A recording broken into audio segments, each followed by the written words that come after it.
somebody, Dad, get me out of this.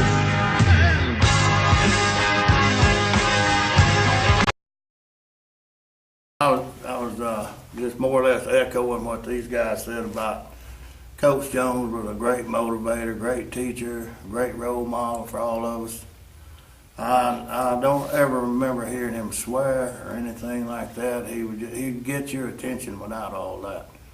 And I remember one day in practice we had this senior, Kenny Amerson, wasn't coming off the ball really good and more or less slacking off a little bit. Coach Jones, he got his coaching shorts and his t-shirt on, and he challenged Amerson, dared him, and said, "Now fire off. I want you to hit me just like you would in the game." Amerson knocked him about 3 feet.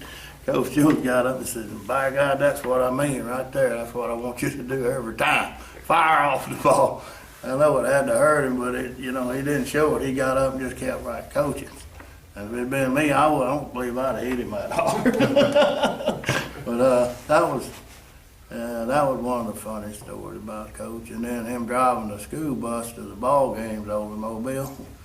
Cochran Bridge is only about 10 foot wide, that school bus. And we was all scared to death.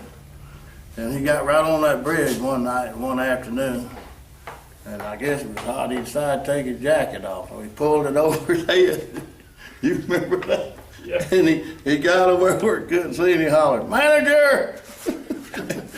So I had to run up there, unzip his jacket and pull it over. Raymond, he was about to have a fit. He was hunting the steering wheel. And he never missed a lick. I guess he saw something. I thought he was held straight across that bridge. Everybody else just stopped breathing, Till we got it. Then I think Coach Hollis drove back, didn't he? Who was that against, Viger or UMS? We went over there. Probably was Viger. But there he is. There's the man. I was on the last thing there. It was a great privilege to play with all those guys I played with, and all the coaches and everything. I never knew before the game where I was going to play. I didn't have what you'd say a nailed down start position. I kicked 30 points my senior year, but I didn't know where I was going to play. Coach would put me in. Sometimes I'd be on the bench like I am now, and he'd say, "Reed."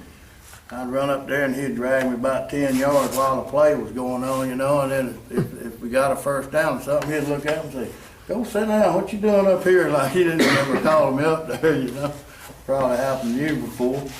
But it was a thrill to play with great athletes like Norman and Sudie and Bill and Don and the whole gang. It was just it was a wonderful experience. Tell us about the Fairhope game, your last game that year. I think you had a big game. I like the Fairhope game because that's a game I scored 2 touchdowns in. I didn't do that very often.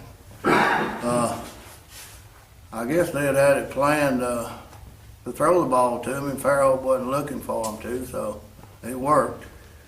Then Sudie had mentioned about the kickoff, the challenge. They challenged their team to beat me up on the kickoff, and I caught the ball. They kicked it short because our deep men were the threats, not me. So they wanted to kick it to the guy that wasn't a threat. So I got behind Sudie and Teddy and the biggest guys there, and they just pulled a wedge up. And all I did is ran the wedge till somebody tripped them up. Then I tripped up. We ran about 45 yards, so that didn't work. It was a good game for the whole team, and I particularly liked the game because I caught 2 touchdown passes from Stabler in that game. And I also caught about a 60-yard pass from him in that game. Chatwood caught me from behind, and then Don bulled it in from the 5. That was our first score. Then I think the other 2 passes were the other 2 scores. So that, for me personally, that was a good game. Tell us about Stabler and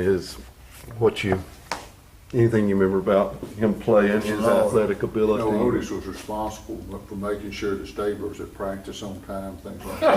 Tell us about that. And wow, he was wild. He was just great. he didn't have to practice too much. He was just good. We ran around together. His dad put us on a restriction code. We seemed to get in trouble a lot when we were together. Things would just happen. We couldn't help it, but it happened, you know.